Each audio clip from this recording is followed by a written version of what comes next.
sanirra qabi in beekatan jaartii dubartii nam kula lama gargar qoonna gareen takka nam shan qabdi qareen lammeessoollee nam shan qabdi qarata garee jalqaba nuuf biltan jecha garee jalqaba nam shan nuuf biltani nuu tokkomtani garee lamaffaallee nam shan kophaa nuu tokkomtani nu daataan guurra warri immoo yaa'ee footoo kaafatu isa jirtu laal akkasumallee wasan gaafatu danda'u immoo keessi yaa'ee jechuudha.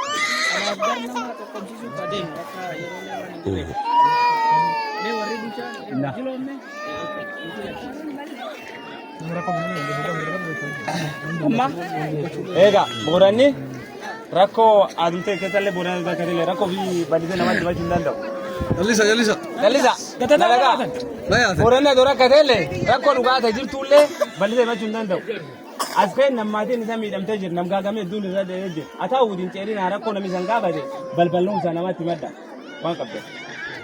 Kanaafuu namni rakkoo tan nuuf ibsuu danda'a jettani nama agbaanasisu filadha. marra jalqaba nam shanan Kalee. Abuna yawaariyo.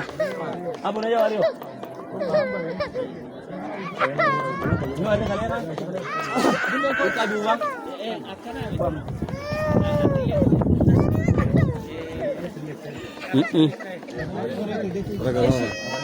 waliin ugalcha namni Warri halee bilatan. Warri halee bilatan walii isaan galcha. Makasina.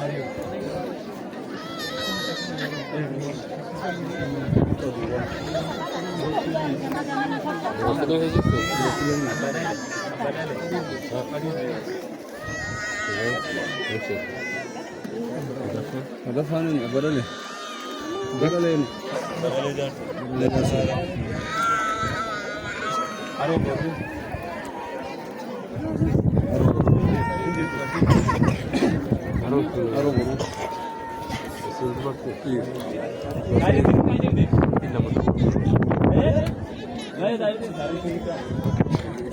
Certificado.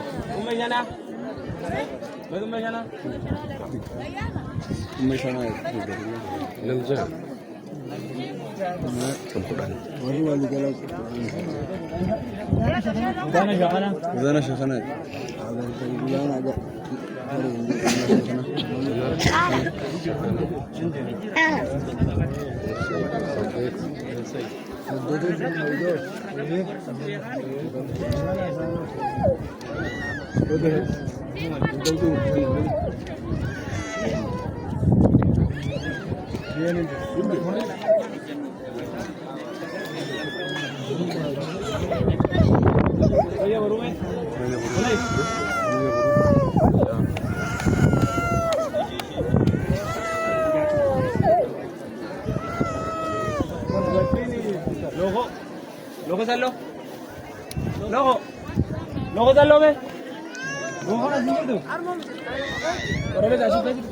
Logo.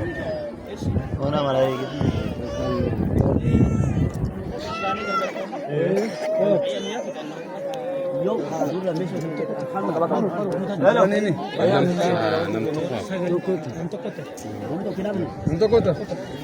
Dubartiin garee sun keessa shanan sun keessa namni hodhanii ni garee tokko keessa itti darare. Garee tokko dubartii lama ta'uu malte dhiirti sadii dubartiin lama dhiirtillee sadii dubartiin lama.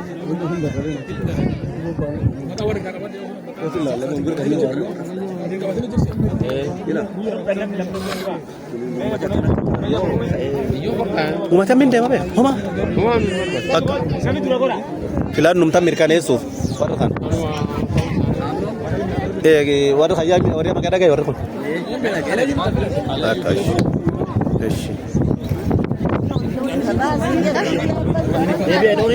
Deeba bakka hanga. achi deebi'a amma ka isa achi deebi'a iddoo keessanii